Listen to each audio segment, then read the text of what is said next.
Hello, everyone. How you doing? How you doing? I'm doing pretty good. I'm doing finger guns. You're doing finger guns? I'm doing finger guns. My name is Freddie Hernandez. If you guys don't know my real name, I actually go by Tavarish on the internet. And joining me is my partner in crime, Mr. Andrew Howell. AKA Mr. Finger Guns. AKA Mr. Finger Guns. Doing it again. Sure. Is that a thing now? You know what? There we go. Yeah, there. It is now. Yes. It is now. Just don't Google finger guns with the safe search off. Don't do that. So I have a lot to talk about. We actually we actually grew a bit in popularity over these last few weeks, and I don't know why. I also don't know why. I think there's going to be there's a lot of people that are lost on the internet. Okay, gotcha. And a lot of stragglers, and then we just kind of picked up. You know, you ever seen Arrested Development? And they have that. Okay, so Arrested Development, they have a one of the characters has a airport truck that you know, those truck with the stairs on it, like when you get to the plane. I've seen clips. Sure. So it's like you're gonna get some hop-ons every once in a while, right? You know? So that's basically what our podcast is. We are the stair truck. Exactly. We are the stair truck of the internet. What's the displacement on the stair truck? I don't know. Displacement of humans or what? No. This is a car podcast. So I figured if we should start by talking about stair trucks. The stair truck probably it looked like an older Ford, so likely a 7.3 non-turbo diesel. That engine. This is invaluable information. Sure, but who knows? It might have been the 6-liter. Yeah. So. Yeah, it could have been that. But I have a lot to talk about because I have been on adventures. Yeah, you went on a racetrack vacation. Well, I'd like to not think about it like that because there are interesting aspects. There are vacation-esque qualities to this thing. I mean, okay, here's the thing. I was at work, and you were doing race car things. You were on a race car vacation. Sure, okay. So, yes and no. Now... Now there are vacation things in these getaways. Now, for those of you who have no idea what I'm talking about, I went on this thing called Michelin Pilot Experience. Has nothing to do with flying. Has nothing to do with flying. It's because Michelin has tires called Pilot Sports, and they just unveiled. Well, last year they unveiled their Pilot Sport 4S, which is their tire for like the super aggressive, no, not aggressive, but kind of like the Canyon Carver, the really high performance tire. Like good for maybe a twin turbo Gallardo. Would you think?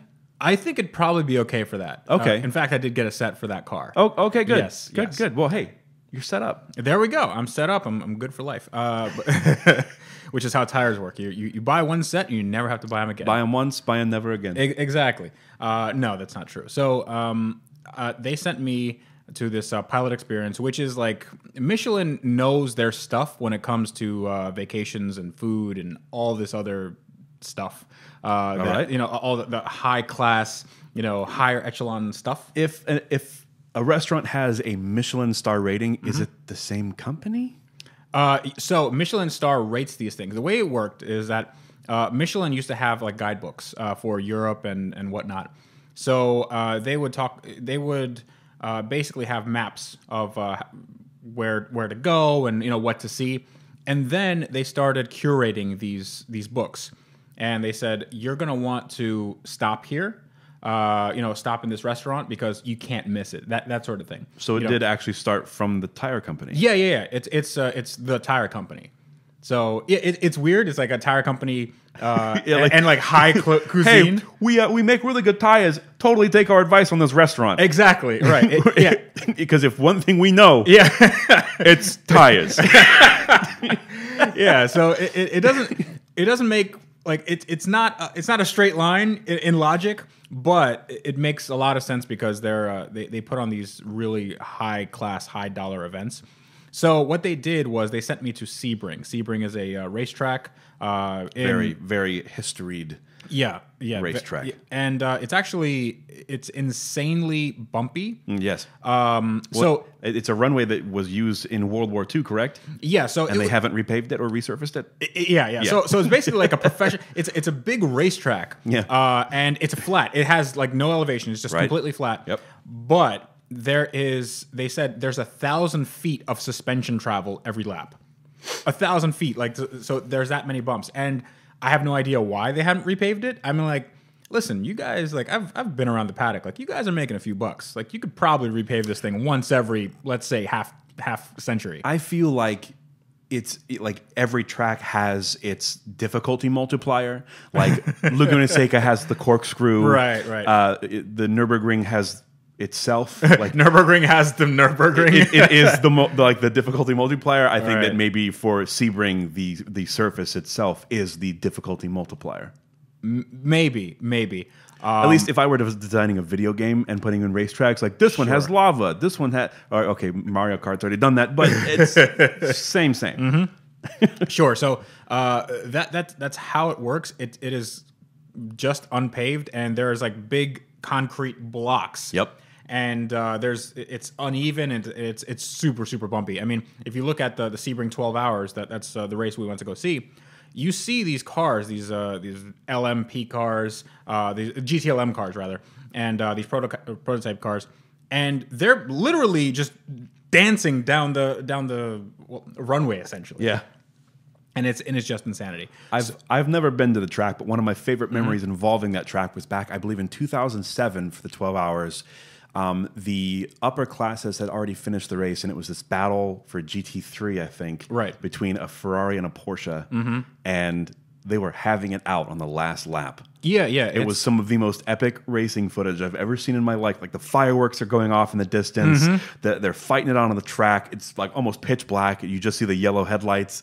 And then at turn 17, they round turn 17, and the Ferrari basically just pushes the Porsche out of the way. Yeah. And like he takes the win, and like the Porsche driver's all mad. No, people get super aggressive. Oh, yeah, absolutely. So this is it's a launching pad for the Le Mans race. Yeah, absolutely. Because if your car can make it through 12 hours of this, it should make it through 12 hours of Le Mans. Through 24 hours of Le Mans. Because you know that's more a straight road. This is like just hell on your suspension. Yes. But before I get to the racing and being on the track and stuff, so Michelin sent me out to this thing, and they sent me out to it's called Stream Song Resort, and it sounds fancy. It sounds fancy, right? Because it is. Oh, okay. Well, okay. My mistake. You'd think so, but you'd be correct. So they sent me out to this resort, and it's about an hour from the track. Okay. Which is a little bit weird. So it's not exactly like you'd think that it would be something closer to track, but Sebring is like in farm country. Yeah. I've seen pictures of the hotel that's next to the track. It's like a Holiday Inn. It's not really. Yeah, it's just some really small, some dingy hotel. And that hotel is like literally like on the track. On the track, yeah. You know, so I bet they get a lot of complaints like, it's too loud. I feel like if you're staying there, you probably know about the track. Maybe, but what if you're like, you know, I have the Stapler convention that's in town, and you know, it just happens to be on the same day as the Sebring 12 Hours. Are you here for the 12 Hours of Sebring, one of the most historic races of all time? No, I'm here to sell swing lines. And yes, they still come in red. Oh God! So we stayed at this resort. It was pretty cool. I didn't spend that much time in the room. Here's the thing about these events. They when they send you to these things, they command like all of your time, and they plan out like every single minute of what you do. So it's not like you get sent to a resort and then at some point you go to the track and you drive some cool cars. Like, no, like you're not going to get any sleep. You're going to have to work all the time. Like, I was exhausted.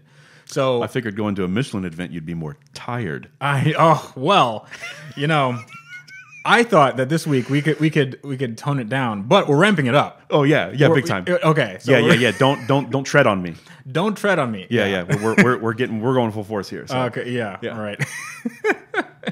I mean, really, honestly, I thought this was going to be a good year. Okay. I'm sorry. I'm wheel bad at this. I guess I misspoke. Come watch this podcast where it's the hub of all the bad jokes on YouTube. I'm being overbearing. I'm sorry. How many energy drinks did you drink today? Hello? I'm sorry. I'm being a monster. Yeah. Oh man, there it went. How does your brain work? Like, it doesn't. It just It goes doesn't. like, here's a subject, pun. Here's a subject, pun. Yeah, pretty much. Pretty much. Oh, awesome. Yeah. Oh, God.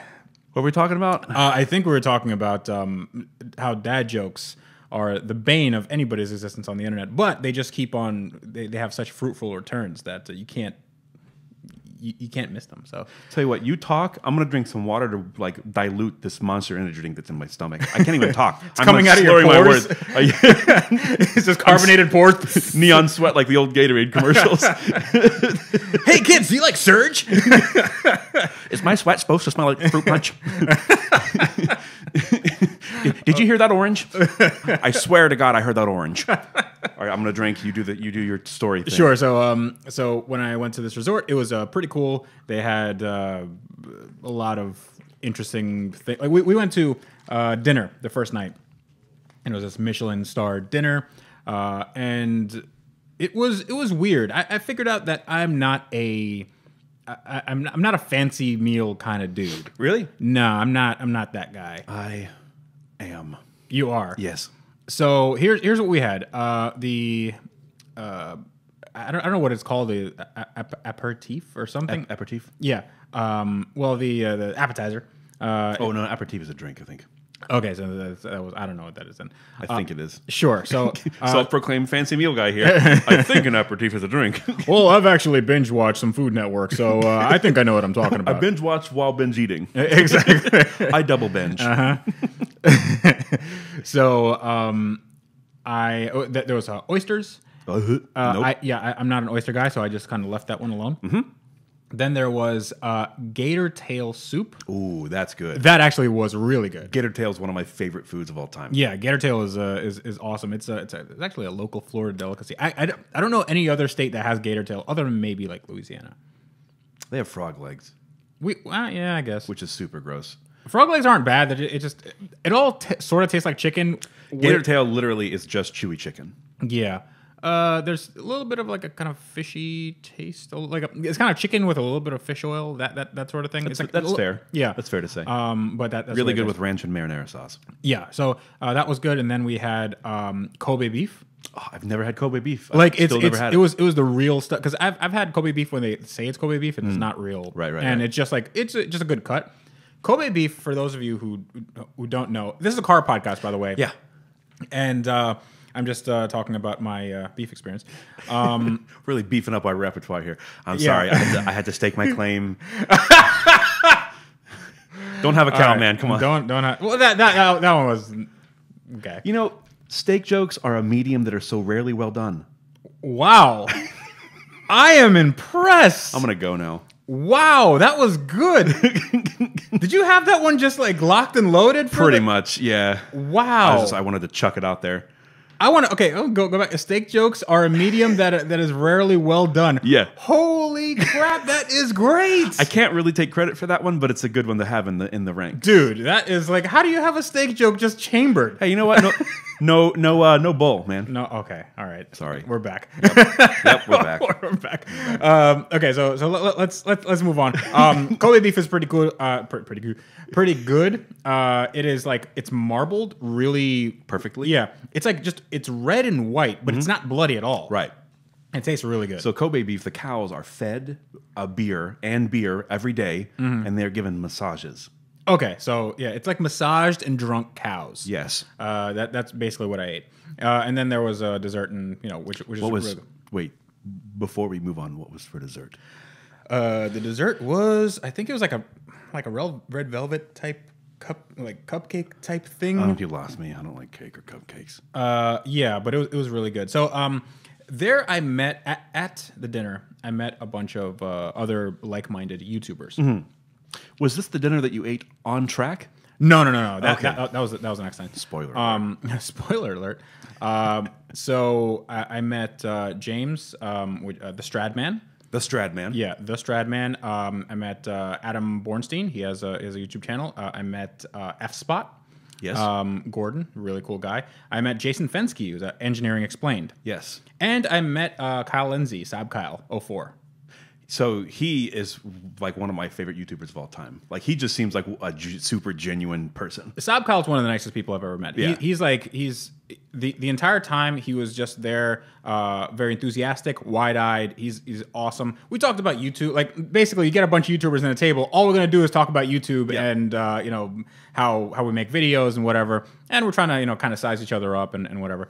But in case you have to fight later. In case we have to fight, but it's like, if the social blade comes out, in the middle of the table, it's like, hey, listen, we got some bragging rights here. What's Social Blade? Social Blade is just a website where you can check how well a channel is doing. So you have subscribers, views, earnings, that sort of thing. Gotcha. Okay. Yeah. So if it's like somebody pulls out the Social Blade, like, hey, check this out. Look at that. It's like somebody showing you their bank account, like, that's a phone number right there. I wish. Yeah, I know, right? But. It was pretty cool that getting to meet everybody, and what I love about YouTubers, the most of the people that I've met, the vast majority, they're all super cool people. Oh yeah. They're like really hardworking guys or girls. Yep. I met some girls there too. I met Erica Schroll, I believe that's her last name. She's Rob Dom's girlfriend, but she has she has a YouTube channel and she does stuff with her Challenger Hellcat. Yeah. So she was super awesome. So I met them there, and that was pretty cool. Then we went back to the hotel, and we went to sleep for like, I want to say 6 hours, because we had dinner until like 11, and then we had to get up. We had to leave by like 7 the next morning, and I still had to edit a video, so it took me like 2.5 hours or something to edit the video. And that's one thing about these events is that don't count on sleeping too much, because in the next day we got to the hotel at 1:30 in the morning, and we had to be out. We had to be on the bus by 7. So it's like people are like, what's going on? And it was a big day. So the next day, that's when we actually went to the Sebring racetrack. Okay. And that was good. That was Was it good? It was good. Frederick, tell me, was it good? It was indeed good. Wonderful. Please, tell me more. So we got to the track, and we didn't go on the track at first. We went on to this off-track track. It was like a side. It's a side quest to the main mission. Oh, okay, yes. Now you're talking my language. Yeah. So there were two things to do. One is drag racing, and 2 is autocross. Okay, nice. So the drag racing, we had Porsche 911s, and what we did was they set up this 8th mile course. So we did an 8th mile launch control, and we went as fast as we could, and we were drag racing each other. It was a launch control, and then we had to stop in a box. So as soon as you get to the cones, after about an 8th mile, you're doing like around 90 miles an hour. You have to slam on the brakes like your mom jumped in front of the car. Like that's basically like you have to basically weld your foot to the floor, right? So and that basically got you to understand how well the Pilot Sport 4S's they can handle and launch and stop and like repeat it over and over and over. So I went against a woman named Shannon McIntosh. Okay. Shannon McIntosh is she's a Porsche driving instructor. Okay, so she's familiar. You would say she was familiar with these Porsche 911s. Insofar as it's her job to drive these things. Are they hiring? I don't know, but it was a little bit intimidating because it's like, all right, you person that has maybe driven a 911 once. You get to go against this person that lives in them. Yeah, that's their job, and you're in their office, right? So what's interesting is that it does remove a lot of the driver skill, because all you're doing is basically just it's timing. It's timing at that point, and I'm like, I got a decent chance of beating this girl. You know, I could do it. You know, so we go, and it's best 2 out of 3. No, I think it's like out of 3 or something. I guess it would be best 2 out of 3. I don't know how fractions work, apparently. 5 out of 4 people have problems with fractions. So we end up doing the drag race. She beats me once. Then I beat her once. Within the final round. Well, it ended up being, I think it was best out of 5. Yeah, okay, that makes sense. Okay, so 3 out of 5, right?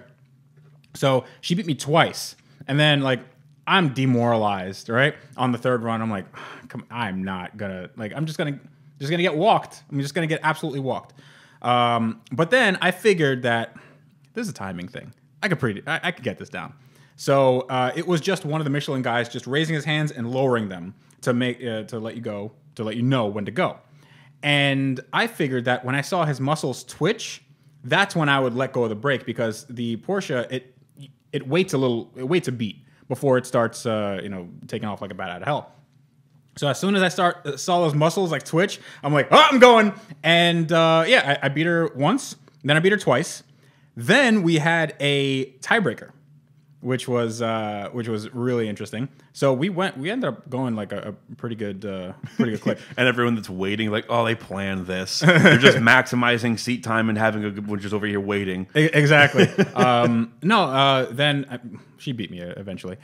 She beat me in the last tiebreaker, but it was still a lot of fun. And see, if I won, then I can be like, oh, well, obviously I have a supernatural ability Just write that on a piece of paper and hand it into Porsche. Here's my resume. Obviously, I am very highly qualified to be a driver for you, so I'll expect a call You can ask soon. your driving instructor there, because I instructed her. yeah, How to lose gracefully. well that didn't happen. She actually won. So Did you lose gracefully? Or did you cry? well, I mean, I started kicking the door really, really hard, and like a few tears streamed down my face, but it wasn't that bad. I don't think they got it on camera. Okay, good. But it's like that SpongeBob thing. It's like, I only cried for 15 minutes. Twice in the past hour. Right. So after this event, it was the autocross event, and we had the chance to we had 4 BMW 340i's, Okay. which are actually really That's like the step up from the new 335i, basically. It's like it's a like a 335. bi-turbo straight six or whatever. It's like just under the M series, right? Okay, yeah. Yeah, so it's like I think it has a twin turbo inline 6. I'm not sure. Somebody's gonna excoriate me in the comments. Yeah, BMW owners. Yeah, but the 340, I think it does have the 3-liter inline. I keep on wanting to say V6. It doesn't have the V6. It might have the inline 6. It's an inline V6. It's an inline V6, full semi-automatic. Yeah. Is that the second time we've made that joke in this podcast? No, but it's like these words don't mean anything. It's like it's an inline V6. Yeah, Naturally aspirated turbo. exactly. Yeah, have a supercharger and yeah. Okay. And then it uses diesel gasoline. That's right. Diesel rotary supercharged with rods and Actually, I think diesel rotary is a thing.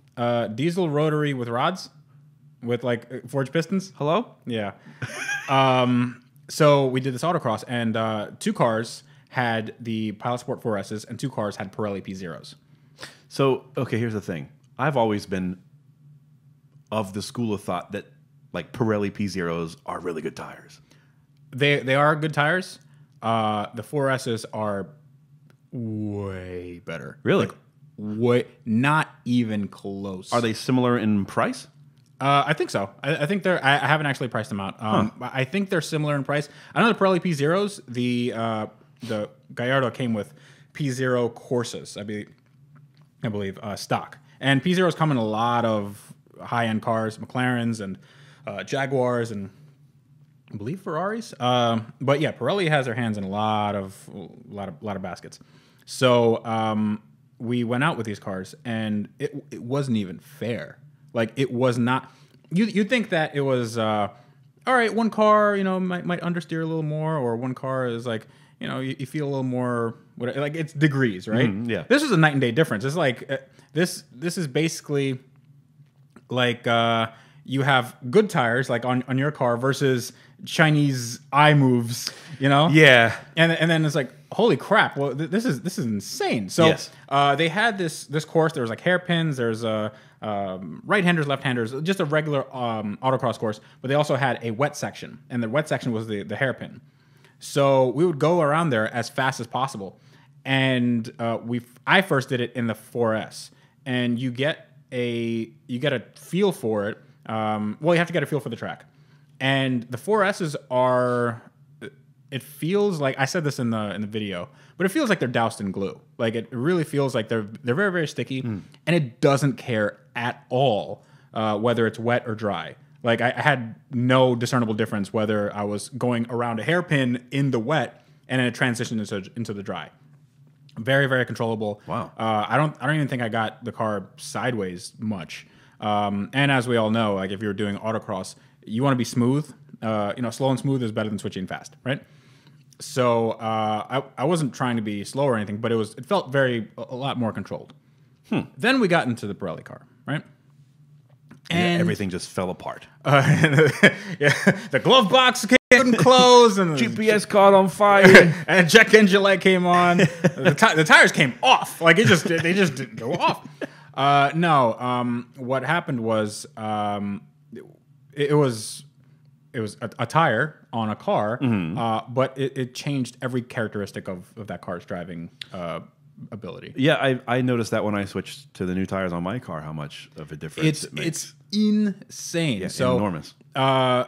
One thing that was really evident is there was a chicane portion, and when the car unloaded its weight and went on to the other side, kind of like the weight shifted, the car was like the tires did not like that at all. The Pirellis. And with the 4Ss, like you get like a little bit of like that, and then they grip. The Pirelli's like, whoa, we're going for a ride today. And like, this is not what you ordered. This is not your pizza. The theme from Tokyo Drift just starts playing in the background. Sort of. So yeah, so that's what I said. I said if you want to drift, you probably get the Pirellis. The problem is it's not that controllable. It's not like, oh, I want to drift and you can get the back end out and it's a little more fun. This is like, no, you're going into 4-wheel drift and it's not consistent. I'm sure you can probably get the Michelin's loose, but it was literally, I said it was literally a night and day difference. It's a figurative night and day difference. But it was a huge difference. And one of the things that I don't like is that when people send you to these events, when companies send you to these events, and then you say this stuff on social media, they're like, yeah, because they paid you to say it, and which is hard. Like they didn't pay me, I wasn't paid, but going to these events, it does, you are a little biased because hey, you have room and board, and you have this experience paid for, and all this stuff. Everything's Michelin rated. Exactly. Yeah. So like, of course they're gonna come out on top.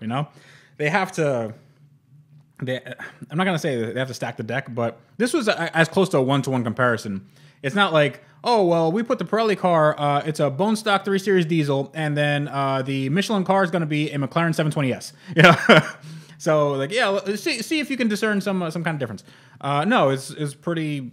It was really analog. It was the good analog, and they had 4 cars. So just in case like one wasn't working or something like that, they had you had something to compare it to, and it was really, really cool. So after that, this is quite an experience.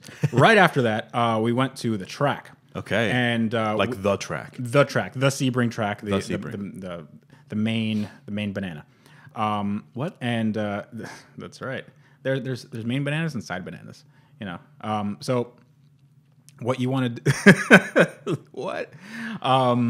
So we had a lot of cars on this track. There was Ford Mustangs. There was a EcoBoost. There was a GT. There were a few manuals, I believe, and there was Lexus LC500s. Man, I'm not gonna lie. I am smitten by that car. It's a great looking car, isn't it? Man, it's a real like I feel like I need to wear golf clothes and eat at Applebee's. Yeah. Man, it's a great looking car. It looks like a concept car. It looks like it's from the future. Yeah, it is from the future. So we had those, and we also had Porsche Cayman 718s. Ooh, yeah, ooh, yeah, those are nice. Okay. So I went out onto the track. It was called a lead follow lap. Basically, we had an instructor, and then we had 2 people behind, And then we were just following the instructor, and the instructor was just giving us kind of tips on how to approach turns and whatever. He's like, oh, you want to be smooth here, and you gas, on the accelerator, brake, that sort of thing. So my first outing was with the Ford Mustang EcoBoost automatic. So which is like, But okay, so I've driven an EcoBoost Mustang. It was with the 6-speed. Have you driven it on a track? Because I'll not on a track. Okay. I drove it on the street.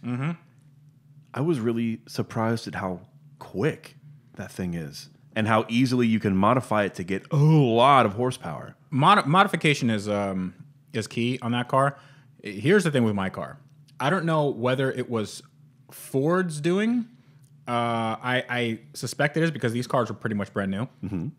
So I don't know if there's a thing where Ford wants to protect their engines up to a certain mileage.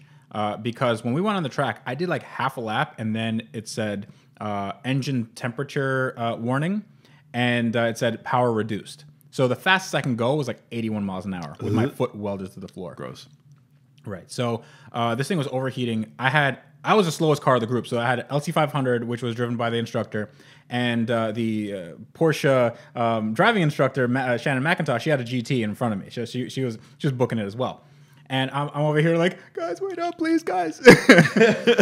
and I'm looking like I'm slow, and like I'm like nervous in turns. I'm like, believe me, I have a lot more moxie than this car is giving. I can take these turns. I'm not scared. It's just the car did not. Couple of like V8s, like vroom, vroom, and you combine your little Mustang. I'm racing too, guys.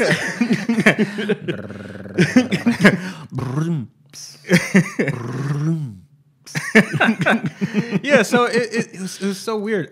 You granny shifting, not double clutching like you It was should. automatic. It was automatic. So yeah, half a lap, and then the good thing about it is we only did 2 laps in that. 2 laps of absolute humiliation. Yeah, and 2 laps, and I'm like, I had my foot welded to the floor, and I'm like, come on. I'm just yelling at the car. So afterwards, we, I told everybody, I'm like, there's something wrong with the car. Listen, I came here for an experience. I did not receive the experience. I would like a recount of cylinders. Is that a V6? Because it fooled me. No, after that, apparently Ford Mustangs all had similar problems. I think the GTs had axle overheating issues. What? Yeah, so some people said, yeah, my GT, it said axle, and it was like flashing and stuff. But apparently people didn't care, because these are press cars. Like, it says flashing stop. Like, I'm not going to. Stop. No. Nice suggestion, Ford. Not today. Yeah, so we ended up in the 718s. So there was an LC500, and then me and Shannon in 2 718s. Dude. That car is the bomb. Like fam, is that car what? Dude, it's so good. Dude, I want to drive one so bad. The only thing, and I'm gonna be honest here, I'm kind of a big dude. I don't think I'd fit. No, it's actually there's a lot of. Is your face stuck? Probably. What's your problem, man? So there's a lot of room in that car, actually. It's really, yeah. It's not as cocoon-like as you'd think. And so the Porsche Cayman 718. It has a 4-cylinder turbo engine, right? But it's a Porsche. Yeah, it's a Porsche, and it sounds great. It's a great sounding engine, and we got these things up to pretty good speeds. It was like we went to like 130, something like that on the straight, which is not bad. Yeah, that's awesome on a racetrack. I go faster on country roads in my ST, but that's cool, I guess. Sure, but they're a lot more straight than Sebring. Sebring has these things called turns. I mean, country roads have turns too, in other states. In Mexico, I hear. Yeah. So, Also, of course, in Mexico. I do all my racing in Mexico. I want to drive fast in my Porsche.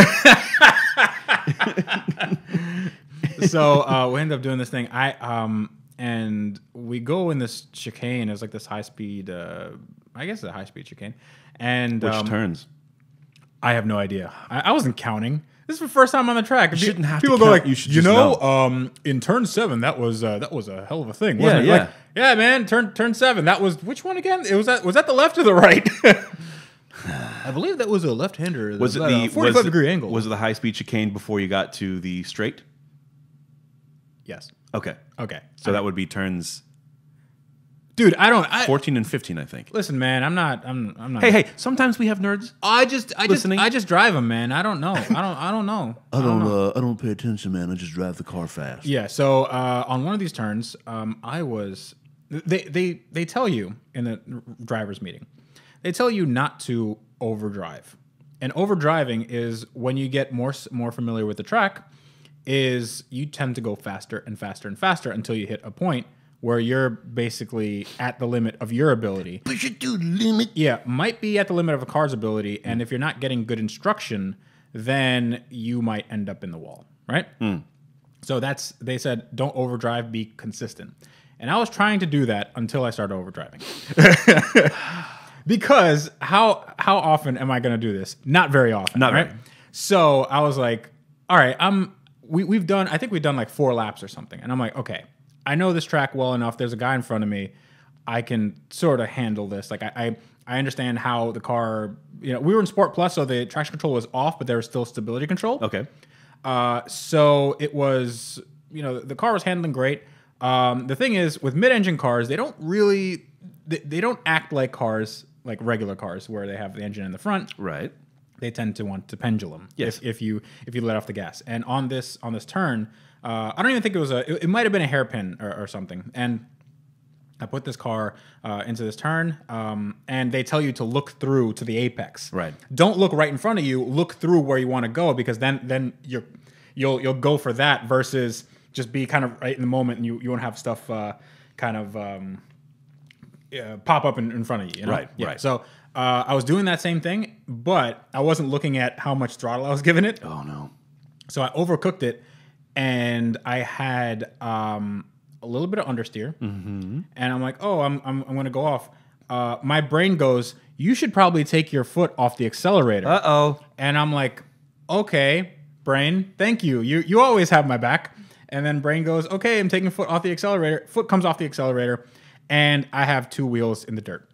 I didn't spin out. I did not spin out because Porsche's stability control is really good. If I had an MR2, I'd be dead. Like it just, the car would have blown up. Like yeah. If I had an MR2, I'd be dead. Michael Bay would have directed your death. Exactly. So I had 2 wheels in the dirt, and you hear the instructor go like, "Whoa, you overcooked it there, boy." And I'm like, okay. Like the Porsche coach was right behind me. And like after we got out, it's like everybody was just hilariously laughing. Like, did you see that? It's like that was. I'm like, yeah, woo, that was nuts. And gotta change my pants now. Yeah. Do you have Michelin-rated toilet paper? Yeah, so or something with good tread, lots of grip. For us in the bathroom here, because I think I might need some. So that was fun. But after that, I learned a lot about the tires. The tires, they do not care about if they're on the track or the street. Right. They are really, really good, like the best in the industry. I haven't tested every single tire out there, but I wager that this is the top echelon, right? So I'm gonna have that on all my cars, and it's gonna be good time. It's gonna be real good. Yeah. So afterwards was probably the most fun I've ever had in a car. We did hot laps. Ooh. In a GTLM car. Oh no. Yeah. Okay, so this was they had 2 BMW Z4 GTLM cars. Oh yes. So these cars, one of them set pole position in qualifying earlier that day. Jam. With the driver. Whoa. He did not care about He was just there to do the thing. He was probably taking advantage of more practice. He was there for a job. That was his job, and his job was to kill that clock. Like this was full race pace in a GTLM car. So I'm very, very jealous. yeah. So for those of you who don't know, a GTLM car is a car that sort of looks like its stock counterpart, but it's fully decked out for the 24 Hours of Le Mans. and this is a full race car, full tube frame type thing. Had full roll cage and a race engine that it didn't actually make that much power. I think it was like 550 horsepower or something. That's quite a bit in a car that doesn't weigh anything. Though. Right. So, but I mean, there are cars because 550 horsepower. It's not that much if you consider on the internet everybody has 1,000 horsepower, right? My daily driver has more horsepower than this. Your daily driver would not be able to keep up with this car in the corners. I mean, it would probably beat it in top speed. Oh yeah, no, but I'm saying in the corners. Yeah, no. Because the arrow on these cars is right. insane. So it's not about the speed. So we took off, and I've been in cars that are faster. So it's like it's cool. It's incredibly loud, really loud. Yes. I was asking like, hey, do we need like hearing protection? Because this thing is like the driver's like, huh? What?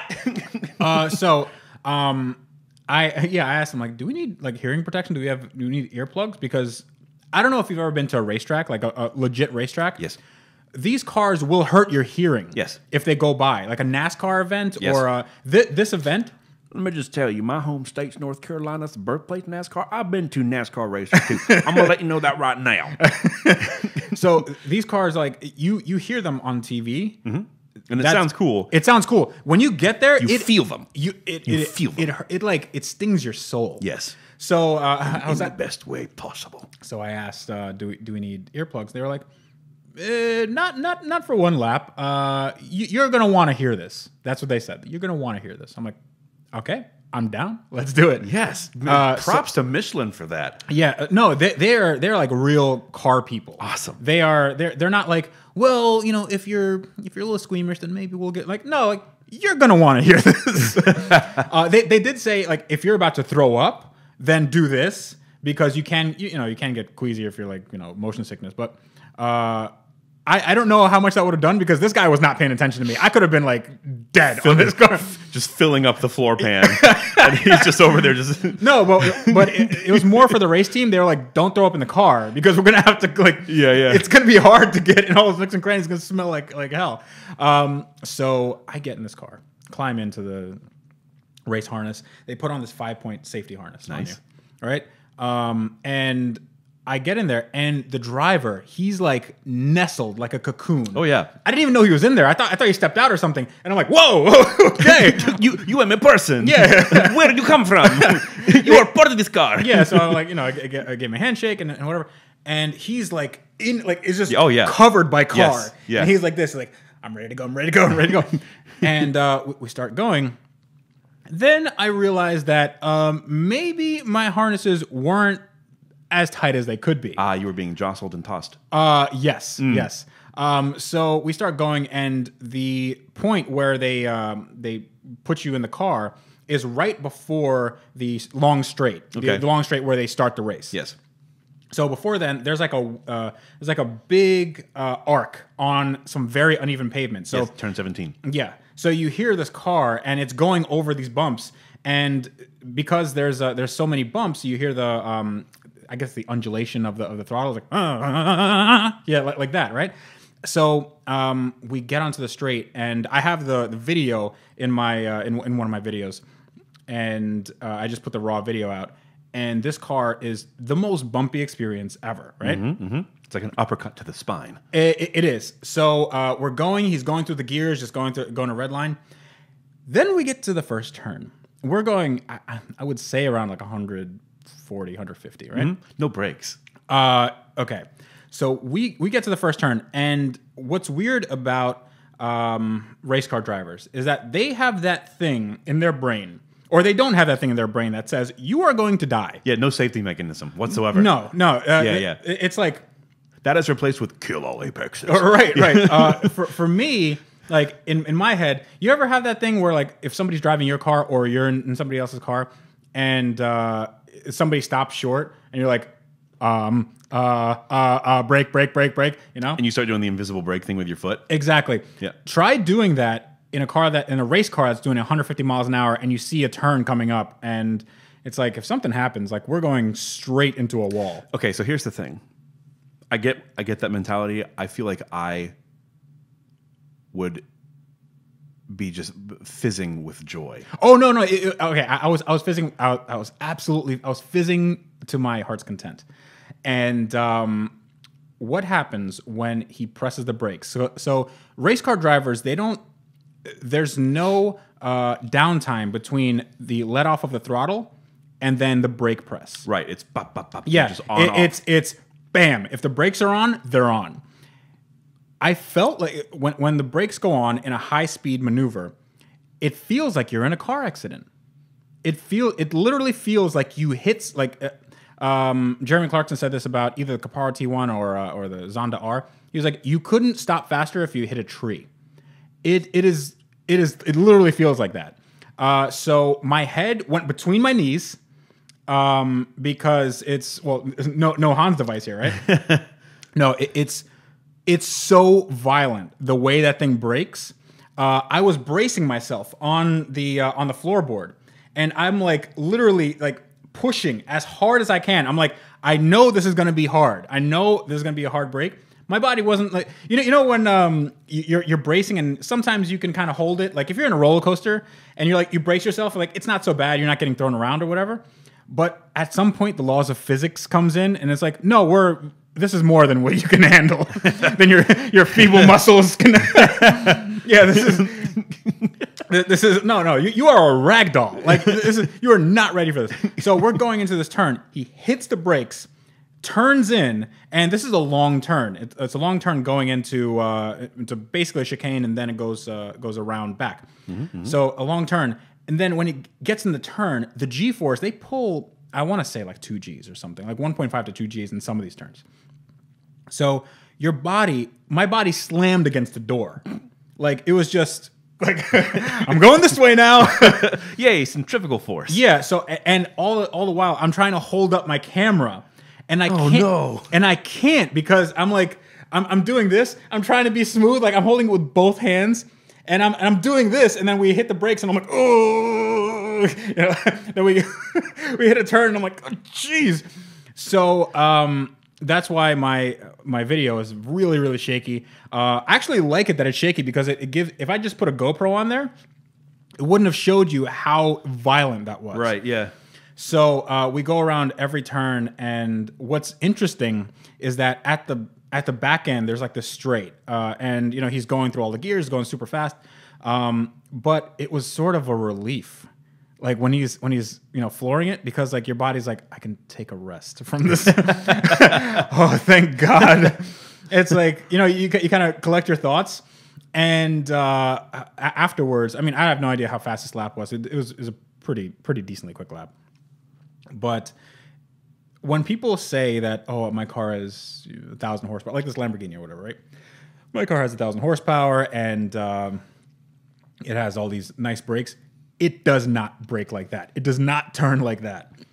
Anything that turns like it's such a big delta between anything performance oriented versus an actual like GTLM car.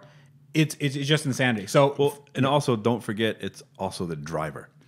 Oh, of course. It's the driver too. Yeah. Like. But what's weird about that car is like it's since it has so much aero and you need to be going 1,000,000 miles an hour for it to work. Yeah, it's counterintuitive. Yeah, so like you can't go slow because you will crash, but if you go fast, you'll be all right. Yeah. So after that hot lap, I wish my Focus worked like that. Is that Jeremy Clarkson? I'm sorry, officer. I had to be going 200 miles an hour because otherwise I would have crashed. After this lap, I was just like the adrenaline is. I can't imagine what it's like to be one of these drivers doing this for 4 hours or 5 hours at a time, and having 30 other cars on the track, and then just doing this lap after lap after lap. It's punishing on your body. But like if you do this, if you're an adrenaline junkie, eventually your body gets tired. And right. Oh, absolutely. Yeah, but these guys do it at night. They like these in cars. The rain. These cars have breakdowns. Sometimes you can't see anything. Like the visibility is not great in these cars. And the track's not illuminated. Yeah, the track's not and I don't know what's going on.